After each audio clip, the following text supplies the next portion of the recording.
तो दोस्तों आज जो हम स्टार्ट करने वाले हैं वो practices principle of banking PPB जिसे बोलते हैं। तो जीआईबी का ये पहली बुक है। बहुत इजी टॉपिक है ये। आज इसे हम स्टार्ट करेंगे। मैं इसे इजी इसलिए बोल रहा हूँ क्योंकि ये थोड़ी सी स्टडी में ही पेपर क्लियर हो जाता है। तो पहला पहला चैप्टर आज हम स्टार्ट करने वाले हैं। पहला चैप्टर है फाइनेंशियल सिस्टम। सबसे पहले हम पढ़ेंगे फाइनेंशियल सिस्टम क्या होता है। फाइनेंशियल सिस्टम होता है that is available in economy to mobilize the capital from various surplus sector of economy and allocate and distribute the same to the various needy sector। जहाँ पे पैसा ज़्यादा है उससे निकाल कर जहाँ पे पैसे की जरूरत है वहाँ पे डाल देना। तो वो क्या फाइनेंशियल सिस्टम होता है। द ट्रांसफॉर्मेशन ऑफ सेविंग, जो saving into investment and consumption is facilitated by the active role played by the financial system. जो लोगों की जमा पूंजी सेविंग्स है उसे निकाल के हमने जहाँ पे ज़रूरत है, जहाँ जिसे हम इन्वेस्टमेंट एंड कंजप्शन बोल सकते हैं, तो वो रोल प्ले करता है कौन? एक हमारा फाइनेंशियल सिस्टम। ठीक है गाइस। उसके बाद नेक्स्ट आता है हमारा द प्रोसेस ऑफ ट्रांसफॉर्मेशन है। जो प्रोसेस है ट्रांसफॉर्मेशन का वो ऐड कौन करता है? वेरियस टाइप ऑफ उसके फाइनेंशियल एसेट्स हैं जो सूट करते हैं इंडिविजुअल नीड्स को and demand of both investor and spender. जो इन्वेस्टर है और वो स्पेंडर है। Offering of this diverse type of financial asset वो supported by role of financial intermediaries होते हैं। फाइनेंशियल इंटरमीडिएट्स ही जैसे कि बैंक हो गए, वो who mediate between these two segment, जो इन्वेस्टर है और एक जो स्पेंडर है। जैसे बैंकर, जैसे बैंक का वो पैसे लेता है और जहाँ पे देने हैं वहाँ पे इन्वेस्ट कर देता है। एग्जाम्पल ऑफ इंटरमीडिएट्स क्या है? बैंक्स हो गए, फाइनेंशियल इंस्टीट्यूशन हो गए, म्यूचुअल फंड्स हो गए। The place where this activities take place. ठीक है। यहाँ पे जो ये एक्टिविटीज होती हैं, ठीक है, can be taken to connote the financial market, उसको हम बोलते हैं फाइनेंशियल मार्केट। चलो उसके बाद हम देखते हैं फाइनेंशियल मार्केट। फाइनेंशियल मार्केट में क्या क्या होता है। फाइनेंशियल मार्केट में सबसे पहले मनी मार्केट होती है, ठीक है, फिर है डेट मार्केट, फिर फॉरेक्स मार्केट, फिर कैपिटल मार्केट। जो मनी मार्केट है, call and notice, treasury bills, जो गवर्नमेंट की सिक्योरिटीज होती हैं। टर्म मनी आती है इसमें, CD, ICD, CP, repo, commercial bills. ठीक है। आप इसे सिर्फ अभी पढ़ लीजिए, इसको एक्सप्लेन प्रॉपरली आगे आगे हम करते रहेंगे। डेट मार्केट में क्या क्या आता है? गवर्नमेंट की जो सिक्योरिटीज हैं, बॉन्ड्स हैं। डेट मीन्स कर्जा। जो गवर्नमेंट सिक्योरिटीज हैं वो सेंट्रल गवर्नमेंट की हो सकती है, स्टेट की भी हो सकती है। जो बॉन्ड्स हैं वो F1 bonds, PSU bonds and corporate securities. Forex and capital market. तो जस्ट आप टेबल को थोड़ा सा गो थ्रू हो जाइए, प्रॉपरली हम इसे आगे देखेंगे। उसके बाद जो फाइनेंशियल सिस्टम है वो कंप्राइज करता है mixture of intermediaries market and instrument that are related to each other. ठीक है guys. Financial system comprises a mixture of intermediates होते हैं फाइनेंशियल सिस्टम में। जो मीडिएटरीज क्या कौन से हैं? बैंक्स हो गए, फाइनेंशियल इंस्टीट्यूट हो गए, market and instrument that are related to each other. ठीक है। It provide system by which savings are transferred into investment. जहाँ पे जो सेविंग्स हैं लोगों की जमा करी हो उसे हम इन्वेस्टमेंट के रूप में अलग अलग जगह जो इंटरमीडिएट्स हैं वो इन्वेस्ट कर देते हैं। उसके बाद roles and functions in brief of central banking authority. जो सेंट्रल बैंकिंग अथॉरिटी है उसके रोल्स क्या हैं और उसके फंक्शंस क्या हैं। The central banking authority of a country generally has two distinct roles. दो रोल्स हैं जनरली, इसकी मॉनेटरी कंट्रोल है एंड बैंक सुपरविजन है। ठीक है। जो मॉनेटरी कंट्रोल है उसमें क्या करते हैं? इंक्लूड करते हैं कंट्रोलिंग इन्फ्लेशन, जो महंगाई को इन्फ्लेशन बोलते हैं इसे, उसे कंट्रोल करते हैं। एंड बैंकों का supervision. In many countries central bank looks like after both these functions and carry the charge of ensuring that overall financial health of bank is not impaired। जो बैंक की ओवरऑल हेल्थ है वो खराब नहीं होनी चाहिए। ठीक है गाइस। उसके बाद देखिए हम, there are some countries where monetary control function is looked. जो मॉनेटरी कंट्रोल है वो फंक्शन कौन करता है? Looked by central bank. Where bank supervision कौन करता है? उसकी एक सेपरेट अथॉरिटी है। बैंक्स की सुपरविजन की अलग अथॉरिटी, बट इंडिया में क्या है, आरबीआई दोनों काम करता है, बैंक सुपरविजन भी करता है और मॉनेटरी कंट्रोल भी आरबीआई करता है। Supervision over the financial health of the functions is insured through offside and on side surveillance. बैंकों की ऑफ साइड भी करता है और on side. Of side means तो डाटा उनसे लेता है सेंट्रली और उसे देखता है, और ऑन साइड मीन्स वहाँ पे बैंकों में जाता है ये और चेक करता है भी बैंक में बोर्ड्स लगे हैं प्रॉपरली कि नहीं लगे हैं। मॉनेटरी कंट्रोल है, वो एक्सरसाइज किसके थ्रू होता है वो आपको पता ही है, CRR and SLR। CRR and SLR है, उसके थ्रू वो करता है। ठीक है, CRR and SLR mechanism and banks and repo rate. ठीक है, maintain instrument available to central bank to control prime rates of leading banks. ठीक है, जो मॉनेटरी कंट्रोल है, जो बैंक्स मॉनेटरी कंट्रोल है वो किसके थ्रू करता है, ये इंपॉर्टेंट है वो थोड़ा सा। CRR है, इसको हम प्रॉपर लिखेंगे। CRR क्या होता है, कैश रिजर्व रेशियो क्या होता है, SLR क्या होती है, रेपो रेट क्या होता है, ये हम आगे थोड़ा सा देखते रहेंगे। उसके बाद क्या है, सेंट्रल बैंक्स वो क्या करता है, also act as a lender of last resort to banking system. अगर कोई बैंक हेल्प नहीं कर पा रहा तो सेंट्रल बैंक को फाइनली सेंट्रल बैंक जो हमारा आरबीआई उसकी वो तो हेल्प उसे करनी ही पड़ेगी, तो ये लास्ट रिजॉर्ट का लेंडर भी है। मीन्स ये जो सेंट्रल गवर्नमेंट है अगर उसको फंडिंग की जरूरत है तो आरबीआई फंडिंग करेगा ही करेगा। ठीक है, and are responsible for insuring efficient payment and settlement system. ठीक है, और वो रिस्पॉन्सिबल भी है पेमेंट एंड सेटलमेंट सिस्टम के लिए, जैसे NEFT RTGS वो सारी आरबीआई के थ्रू होती है। RBI also act as bankers bank. Means अगर कल को किसी बैंक को जरूरत है तो उसकी भी हेल्प आरबीआई ही करेगा। RBI supervise all bank Indian banks, जितने भी इंडियन बैंक उनको सुपरवाइज करता है, एंड द ब्रांचेस और subsidiary banks of foreign banks in India. RBI is authorize by RBI act, RBI किसके थ्रू ऑथराइज है, आरबीआई एक्ट के थ्रू। एंड वो गवर्न करता है बैंक्स को based on the banking regulation act. बस ये इंपॉर्टेंट है, कौन सा एक्ट है, banking regulation act, and various rules and regulation issued by it. ठीक है, RBI has set up a distinct function for supervision of commercial banks. ठीक है, उसके एक अलग से डिस्टिंक्ट अलग से फंक्शंस हैं, फॉर सुपरविजन करता है किसकी, कमर्शियल बैंक्स की, अर्बन कोऑपरेटिव बैंक्स की, एंड एनबीएफसी की, और एनबीएफसी की। फिर हम आगे प्रॉपरली अभी से ही थोड़ा सा कंटिन्यू करेंगे। सबसे पहले हम थोड़ा सा ऊपर जो चार्ट है उसे कर लेंगे डिस्कस। फाइनेंशियल सिस्टम, पहला क्या है, central banking authority, capital market regulatory authority, insurance and pension regulations. ठीक है, जो सेंट्रल बैंकिंग अथॉरिटी है उसमें देखें आप, पहला मॉनेटरी कंट्रोल करता है। मॉनेटरी कंट्रोल आपको बता दिया, एक SLR CRR रेपो रेट के थ्रू करता है ये मॉनेटरी कंट्रोल। उसके बाद है सुपरविजन करता है over commercial bank, NBFC prime PDs बोलते हैं primary dealers, cooperative banks, clearing and settlement systems. ठीक है, मैनेजमेंट ऑफ, अगर सरकार ने कोई लोन लेना तो उसके मैनेजमेंट भी गवर्नमेंट है। बैंकर टू गवर्नमेंट, अगर सरकार को कोई लोन चाहिए तो आरबीआई देगा। Lender of last resort to bank, अगर बैंक्स को कोई हेल्प चाहिए वो भी, लोन चाहिए बैंक्स को तो भी आरबीआई इशू करेगा। उसके बाद रेगुलेट करता है मनी मार्केट को थ्रू, मनी मार्केट को रेगुलेट करता है through monetary instrument, CRR SLR bank rate repo rate MSF। ठीक है, उसके बाद है capital market and regulatory authority. इसमें क्या है, जो equity market and debt market supervision and control.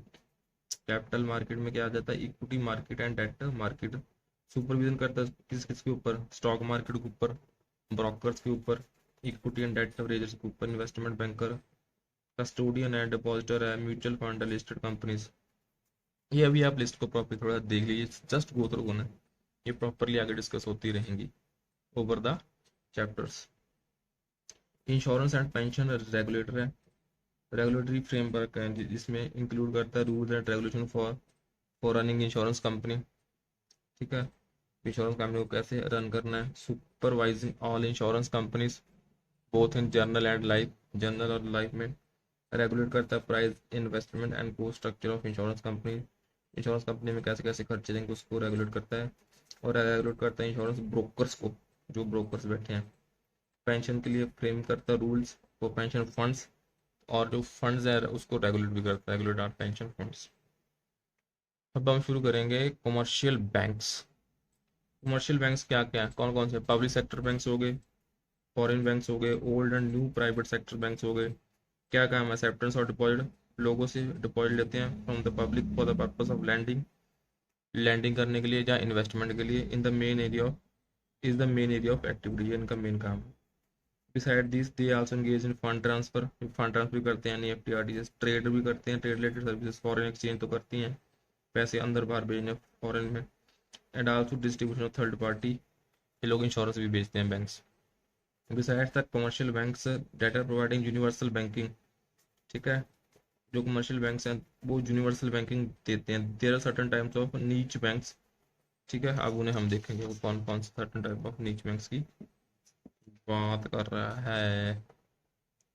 ठीक है, पहला क्या है हमारे पास, small finance banks, small finance banks. Small finance banks क्या है, ठीक है, S F B, small finance banks. ठीक है, अंडरटेक बेसिक बैंकिंग एक्टिविटीज, इसको पता है, except deposit and lending to small business units, जो छोटी छोटी बिजनेस यूनिट है उनके लिए। स्मॉल एंड मार्जिनल फार्मर्स हो गए, माइक्रो एंड स्मॉल इंडस्ट्रीज हो गई, unorganised sector entities and such other undeserved sections, जो छोटे छोटे हैं उनके लिए स्मॉल फाइनेंस बैंक बना दिए इन्होंने। ठीक है, उसके बाद ये फॉरेन लिमिटेड फॉरेन एक्सचेंज भी करते हैं, लिमिटेड बस, related activity. They also involve in distribution, mutual funds भी देते हैं, इंश्योरेंस प्रोडक्ट्स भी देते हैं, पेंशन प्रोडक्ट्स भी देते हैं, उसके लिए उसके अप्रूवल लेनी पड़ेगी आरबीआई से। उसके बाद है पेमेंट बैंक्स। पेमेंट बैंक्स क्या करते हैं, वो सम एक्टिविटीज करते हैं, ठीक है, दैट इज वो एक्सेप्टिंग डिमांड डिपॉजिट लेते हैं, बस डिमांड डिपॉजिट मीन्स वो लोग एफडीज नहीं बनाते अप टू 1 लाख। ठीक है, उसके बाद है इशू ऑफ एटीएम भी देते हैं, डेबिट कार्ड भी देते हैं, पेमेंट एंड रेमिटेंस सर्विसेज भी देते हैं, मीन्स अगर पैसे ट्रांसफर करने हैं वो भी वो लोग करते हैं।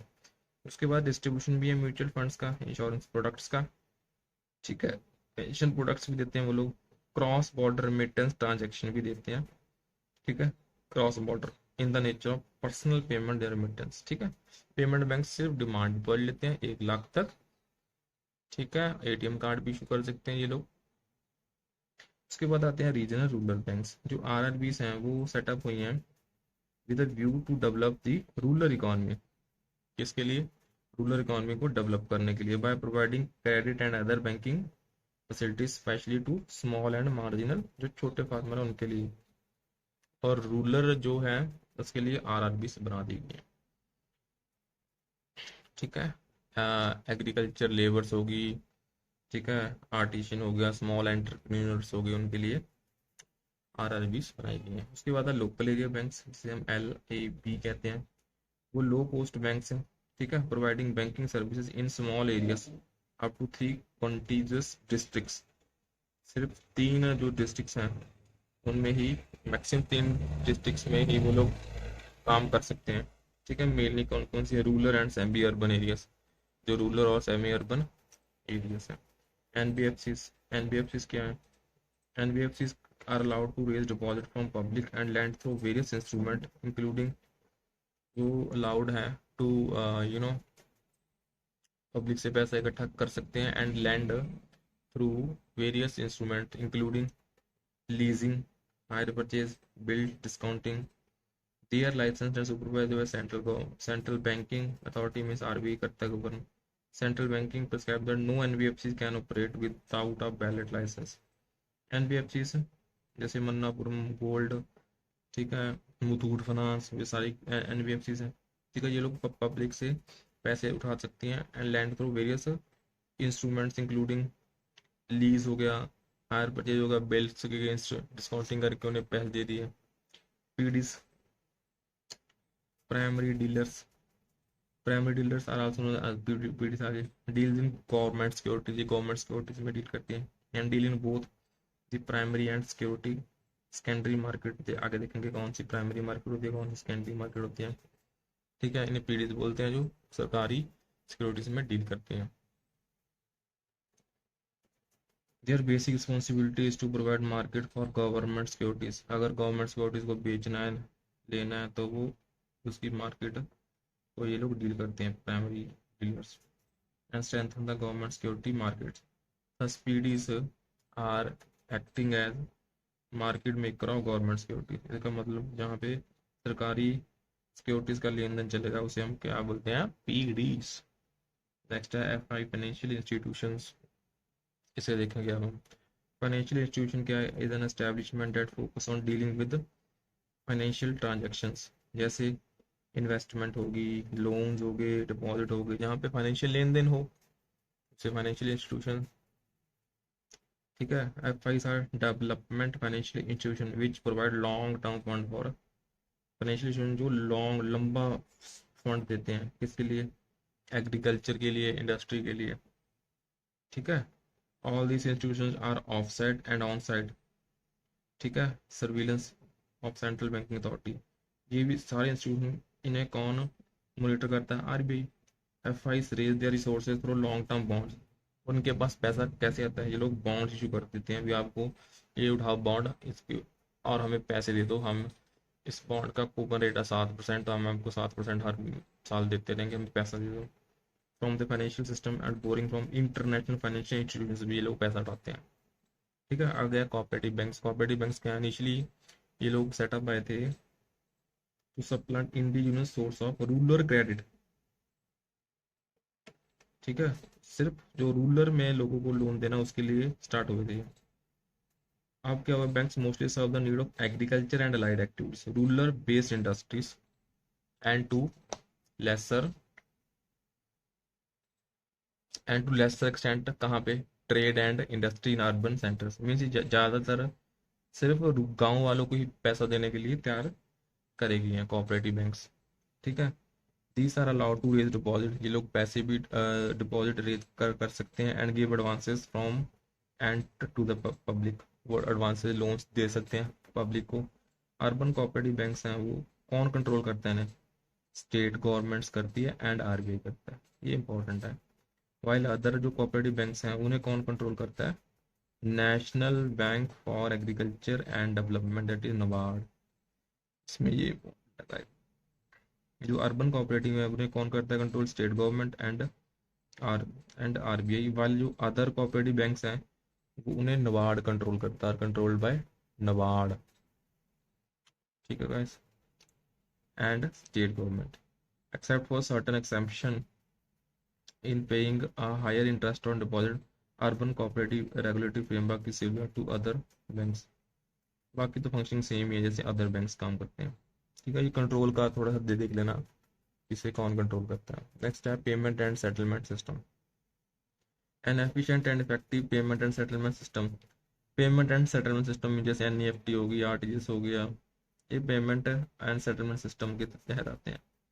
ठीक है, वो necessary condition for smoothening function of financial system. Financial system में पेमेंट और सेटलमेंट तो होती रहेगी। मेंटेनेंस जैसे क्लियरिंग हाउसेज हो गए एट वेरियस सेंटर्स हो गए, creation of currency holding chest होगी, होल्डिंग करेंसी होल्डिंग चेस्ट होगी। ठीक है, in different geographical areas and in creation of mechanism for electronic transfer of fund जैसे NEFT। ये सारी कौन करता है, undertake central banks means RBI। ठीक है, तो इसमें क्या आ गया हमारे पास, NEFT हो गया, RTGS हो गया, क्लियरिंग हाउस हो गया, ये सारे, करेंसी चेस्ट हो गया। ठीक है, ये सारे हमारे पेमेंट एंड सेटलमेंट सिस्टम में आ जाते हैं। नेक्स्ट है मैनेजमेंट ऑफ गवर्नमेंट डेट। जो सरकार का कर्जा है उसकी मैनेजमेंट की बात हो रही है अभी, मैनेजमेंट ऑफ गवर्नमेंट डेट। उसमें क्या है, जो मोस्ट ऑफ सेंट्रल बैंक्स हैं वो मैनेज करते हैं issue and service of government date.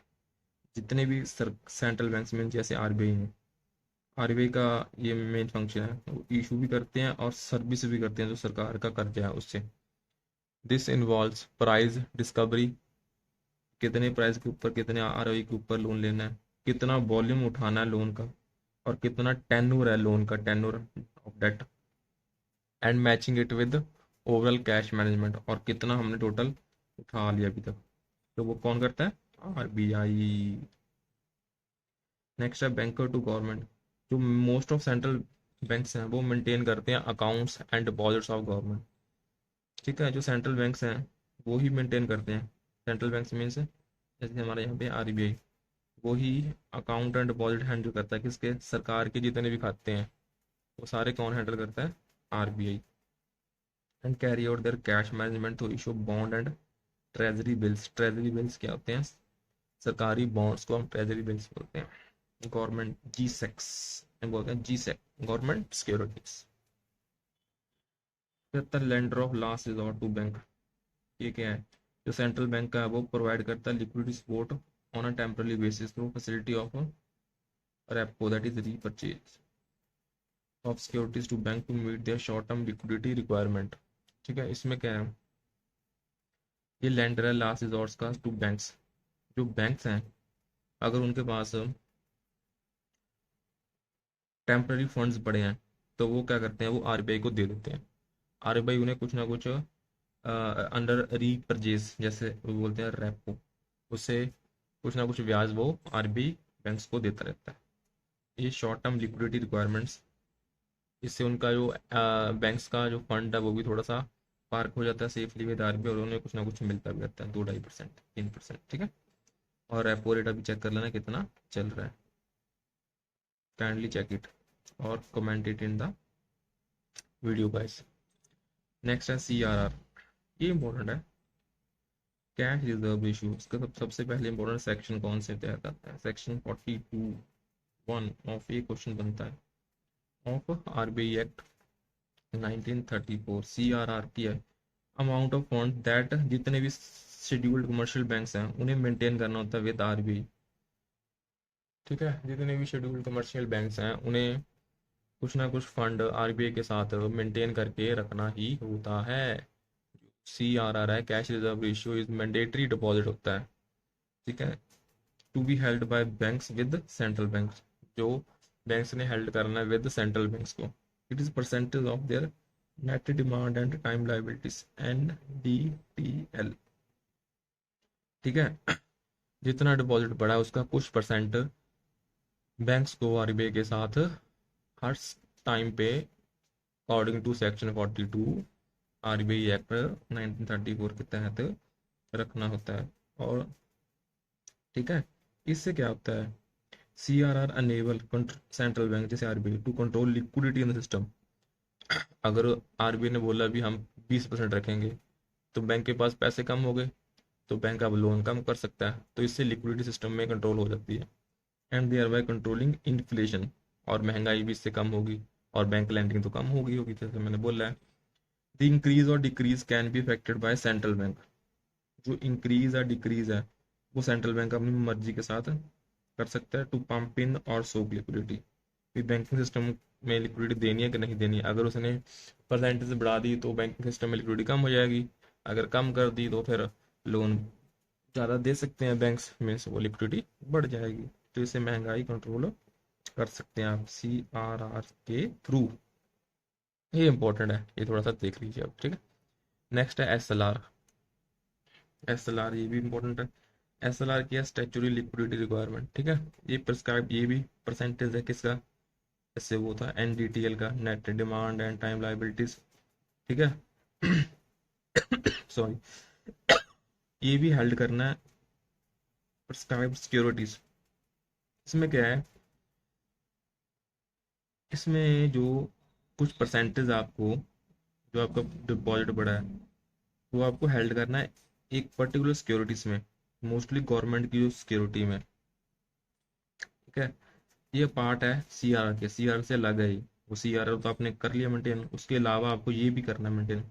Every bank is required to maintain in India at the close of every day a minimum portion of their, जो deposit है उसका minimum portion as liquid asset in the form of, या तो वो cash में रखें, जहाँ gold में रखें, जहाँ कोई अनअनकम्फर्ट मतलब जिसमें कोई दिक्कत ना हो, अप्रूव्ड गवर्नमेंट की सिक्योरिटीज में, ठीक है, जहाँ गोल्ड, जहाँ कैश, जहाँ सरकारी सिक्योरिटीज में पैसा लगा के वो लोग रखें, ठीक है। The ratio of liquid asset to demand and time liabilities is known as SLR, ये है statutory liquidity ratio. The increase और डिक्रीज इन CRR जो ऊपर बढ़िया है, NSLR कॉन्ट्रैक्ट और एक्सपेंड क्रेडिट एक्सपेंशन, सही बात है।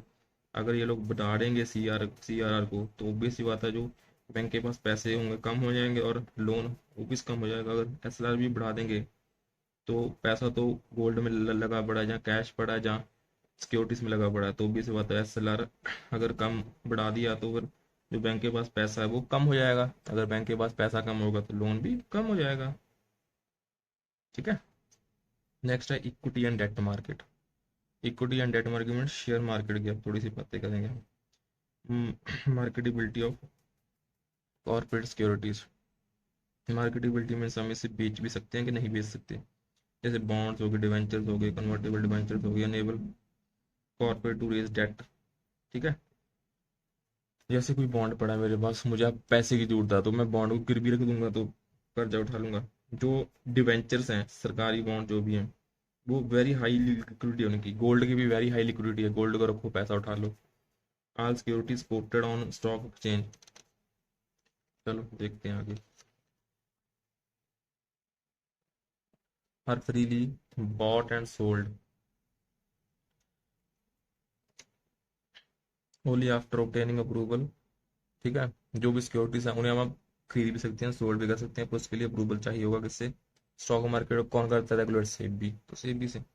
स्टॉक एक्सचेंज, हाँ स्टॉक एक्सचेंज वो है approved by regulator to provide sale and purchase of securities on behalf of investors. Stock exchange में क्या होता है, सिक्योरिटीज का है, उन्हें हम सेल करते हैं और परचेज करते हैं इन्वेस्टर के बिहाफ के ऊपर, ठीक है। Stock exchange provide clearing house facilities for netting of payment and securities delivery. जैसे किसी इन्वेस्टर होगा, जैसे मैं ही होगा इन्वेस्टर, मेरा कोई डीमैट अकाउंट चल रहा है, मैंने कोई शेयर खरीदने हैं, तो मैं स्टॉक एक्सचेंज में जाऊंगा, वहां से शेयर ले लूंगा, अगर बेचते हैं तो वहां पे मैं बेच दूंगा, ठीक है। ब्रोकर्स, ब्रोकर्स क्या करते हैं? Only brokers approved by capital markets regulator can operate on stock exchange. जैसे शेयर खान है वो एक ब्रोकर है, एग्जांपल इसमें मैं दे देता हूँ आपको शेयर खान की, जरोदा है, ठीक है। ये सब ब्रोकर बन गए हैं। Brokers perform the duty of intermediate, intermediate हैं बायर और सेलर के बीच में। जैसे बायर मैं हूँ, सेलर क्या है, कोई बैंक HDFC का शेयर शेयर ले रहा हूँ, बैंक ऑफ इंडिया का शेयर ले रहा हूँ, ठीक है। They help build up an order book, carry out price, कितने प्राइस पे इशू होगा, and responsible for brokers contract being honour, ठीक है। ब्रोकर्स का हो गया आपको। फिर इक्विटी एंड डेट रेजर्स आगे हमारे पास।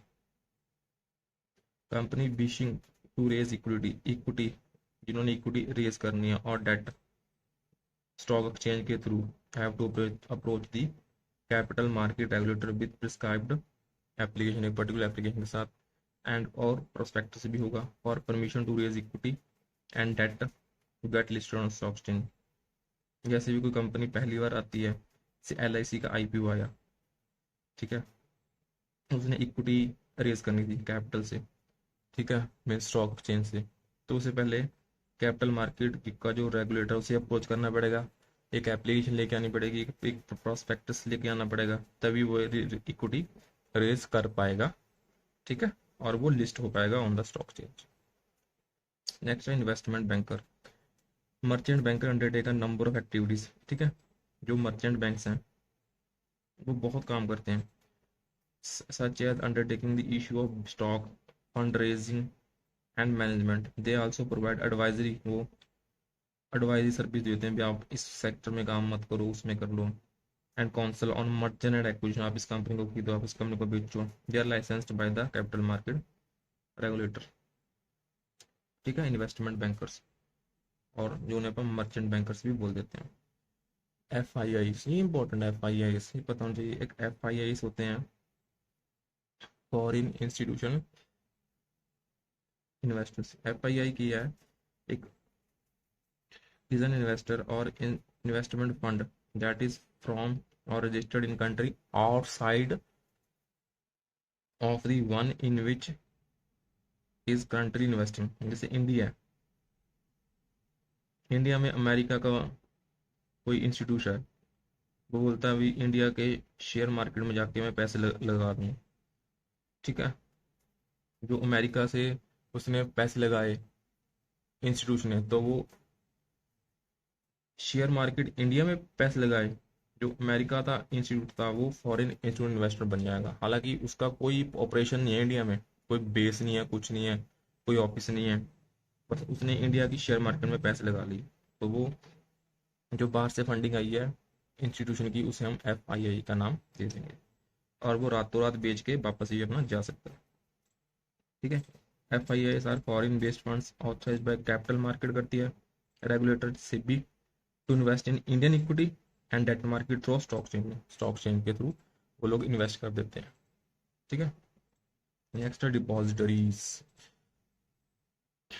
ठीक है, डिपॉजिटरीज क्या करते हैं, ये लोग हेल्ड करते हैं सिक्योरिटीज को इन द डीमेटेरियलाइज्ड फॉर्म, जिसे हम डीमैट बोलते हैं, means non physical, as opposite to physical form, non physical. Maintaining account और depository participants who in turn maintain sub accounts of their, जैसे NSDL, CDSL, on instructions of stock change clearing house. ठीक है, आपको इसमें कुछ नहीं याद रखना, डिपॉजिटरी, ठीक है, ये लोग सिर्फ अकाउंट्स ही मेंटेन करते हैं सिक्योरिटीज के in the non physical forms में। म्यूचुअल फंड्स, ठीक है, म्यूचुअल फंड की form of collective investment that pools money from investor and invest in stock change. 20 बंदों ने इकट्ठा होकर पैसा लगा दिया, इकट्ठा होके फंड्स आ गया, उस फंड के थ्रू उन्होंने कुछ पैसा किसी स्टॉक में, कुछ पैसा किसी स्टॉक में, कुछ किसी में, कुछ किसी में। ठीक है, एंड इन्वेस्ट इन स्टॉक्स, बहुत स्टॉक्स में पैसा लगा देते हैं, डेट, कर्जों में एंड अदर सिक्योरिटी में। तो ओबियस जो रिस्क है वो कम हो जाएगा एक इंडिविजुअल इन्वेस्टर के लिए, क्योंकि उसका पैसा मल्टीपल जगह पे लगा है, स्टॉक में भी लगा है, डेट में भी लगा है, ठीक है, सिक्योरिटीज में भी लगा है। तो mutual fund require the regulator approval to start an asset management company.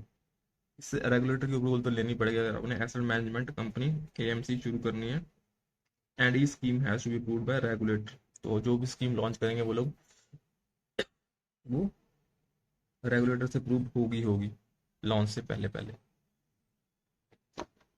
Next है हमारे पास रजिस्ट्रार्स। रजिस्ट्रार में क्या है, जो रजिस्ट्रार्स हैं वो मेंटेन करते हैं register of share and debenture holders, जिनके पास शेयर है और जिनके पास डिवेंचर है उसका जो रजिस्टर है।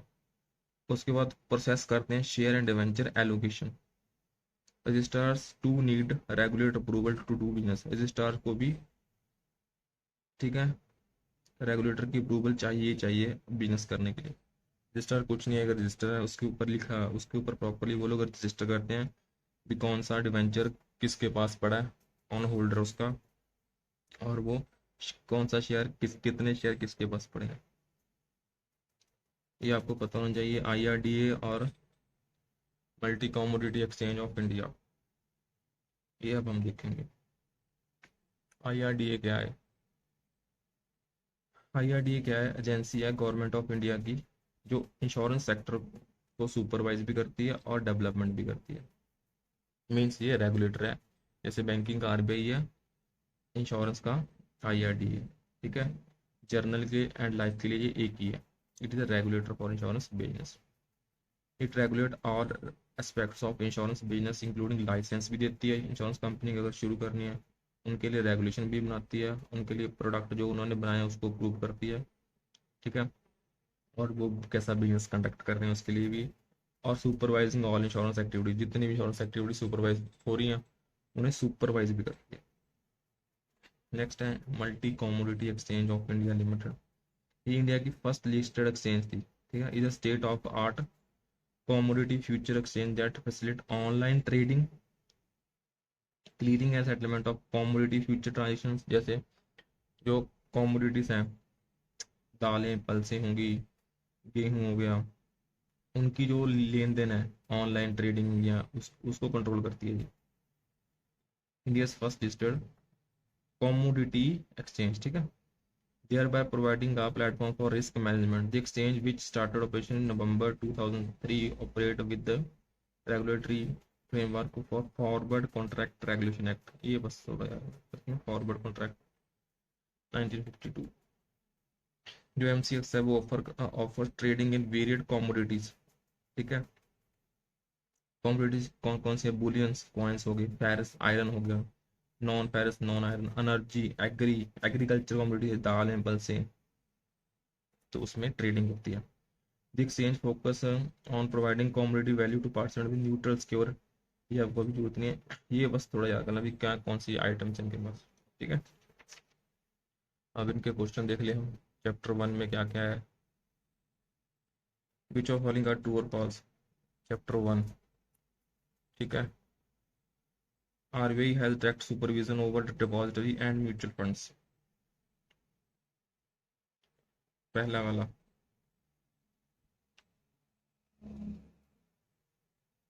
एक है, ये फॉल्स है। ठीक है, डिपॉजिटरी और म्यूचुअल फंड में कौन करता है supervision? SEBI. Monetary control is exercise through CRR and SLR. ये सही है। Primary dealers mainly deal in share, mutual fund, units etcetera. ये भी फॉल्स है। प्राइमरी डीलर किस में डील करते हैं? पीडीस, गवर्नमेंट सिक्योरिटीज में। बड़ा था हमने ना, गवर्नमेंट सिक्योरिटीज में डील करते हैं, पीडीस।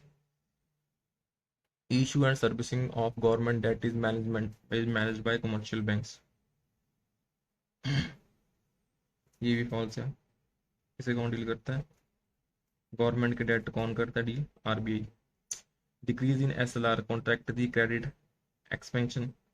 ये फॉल्स है। अगर एसएलआर बढ़ेगा तो बैंक के पास फंड कम होगा तो लोन वो कम दे पाएगा। Next, depositor hold securities in dash form. पता ही आपको अभी पढ़ाया मैंने, डीमैट नॉन फिजिकल फॉर्म में होता है। ठीक है, C R cash reserve ratio is dash deposit to be held by banks with RBI. Voluntary तो है नहीं, मैंडेटरी है ये, पक रखनी ही रखनी है आपको। Dash provide clearing house facilities for meeting of payment and security. कौन करता है अभी प्रोवाइड? बताओ अभी। स्टॉक एक्सचेंज करती है क्लियरिंग हाउस फैसिलिटीज, अभी आपको मैंने पढ़ाया। Under corporate urban cooperative banks are controlled by dash and dash. कौन कौन करता है कंट्रोल अर्बन कोऑपरेटिव बैंक्स को? अर्बन को स्टेट एंड आरबीआई करती है, state and RBI. Leasing, hire purchase and bill, discounting are domains of. ये किसकी डोमेन्स हैं? लीजिंग, हायर, बिल्ड, डिस्काउंटिंग, ये किसको कौन है? एनबीएफसी। इंपॉर्टेंट क्वेश्चन है ये सभी, और इजी भी बहुत है। Terminal questions, distinguish between banks and NBFC, ये आप कर लेना अभी। बैंक में क्या होता है, एनबीएफसी में क्या होता है, मेन अंतर। एनबीएफसी अपना चेक नहीं इशू कर सकती, बैंक इशू कर सकते हैं। राइट है, short note Indian financial system में आपको बता दिया, इंटरमीडिएरी है डिपॉजिटर और इन्वेस्टमेंट के बीच में। रोल ऑफ आरबीआई आपको बता दिया, आरबीआई के कितने 4-5 फंक्शन है। ठीक है, what services are provided by merchant bank? Merchant bank सिर्फ राय देता है भी आप इसमें मर्जर कर लीजिए, इसमें छोड़ दिए, यहाँ पे प्रॉफिट है। ठीक है, आईआरडीए का क्या काम है? आईआरडीए एक रेगुलेटर है, लाइसेंस देता है।